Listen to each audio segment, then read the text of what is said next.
কি তুমি আমাকে বিয়ে করে আনলে আর তোমার দাদার সাথে আমাকে ফুলসজ্জা করতে হবে? প্লিজ তন্দ্রা, আমার দাদা আমার বাবা সমস্ত কিছু লিখে নিয়ে আমার বাবাকে মেরে দিয়েছে আর মাকে জল ট্যাঙ্কির মধ্যে আটকে রেখেছে। তুমি যদি ওর সাথে ফুলসজ্জা না করো ও মাকে মেরে দেবে।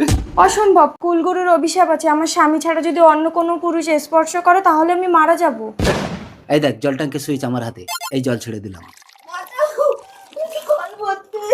কিছুক্ষণের মধ্যেই ট্যাঙ্ক ভর্তি। তোরা আমি ইদানিং দেখতে পাচ্ছি মেয়েদের নাচানাচির ভিডিওতে সবাই লাইক সাবস্ক্রাইব করে, কিন্তু মায়ের ভিডিওতে কেউ লাইক সাবস্ক্রাইব করে না। মায়ের জন্য ভিডিওটিতে লাইক দিয়ে চ্যানেলটিকে সাবস্ক্রাইব করে যাও আর কমেন্টে সুন্দর করে আই লাভ ইউ মা লিখে যাও। হয়ে যাবে আর মা ফিনিশ। না ভাই প্লিজ, তুই জল ট্যাঙ্কটা বন্ধ কর, মাকে বাঁচা। ফুলসজ্জার পর তন্দ্রা তুমি তাড়াতাড়ি কিছু একটা করো, নইলে আমার মা মরে যাবে। তুমি ওকে মারতে পারবে না তন্দ্রা, ওর জীবন আমার বুকে আছে। তুমি যদি আমাকে মারতে পারো তবেই ও মরবে। তার মানে তোমার মাকে বাঁচাতে গেলে হয় তোমাকে মরতে হবে, না আমাকে মরতে হবে। হ্যাঁ, তন্দ্রা। হে কুলগুরু, তুমি বলে দাও আমি কি করে আমার সতীত্ব রক্ষা করব। তুই যদি তোর স্বামীকে হত্যা করতে পারিস তবেই ওই শয়তানের বিনাশ হবে। ভয় পাস না, ওদের মা উদ্ধার হয়ে যে কোনো একটা পুত্রকে স্পর্শ করলে সে জীবন ফিরে পাবে। কি হলো তন্দ্রা, তুমি কি আমাকে মারবে নাকি? না না ওকে মারিস না। আরে ওকে কেন মারলি?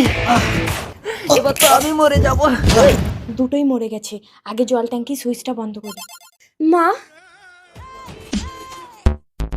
মা তাড়াতাড়ি বেরিয়ে আসুন, আর কোনো ভয় নেই আপনার। আপনাকে বাঁচানোর জন্য আপনার দুটো ছেলেকেই আমি মেরে ফেলেছি। আপনি স্পর্শ করে একজনকেই বাঁচাতে পারবেন, বলুন আপনি কাকে বাঁচাবেন? অর্ঘ না চন্দ্র? মা, মা তুমি ভালো আছো?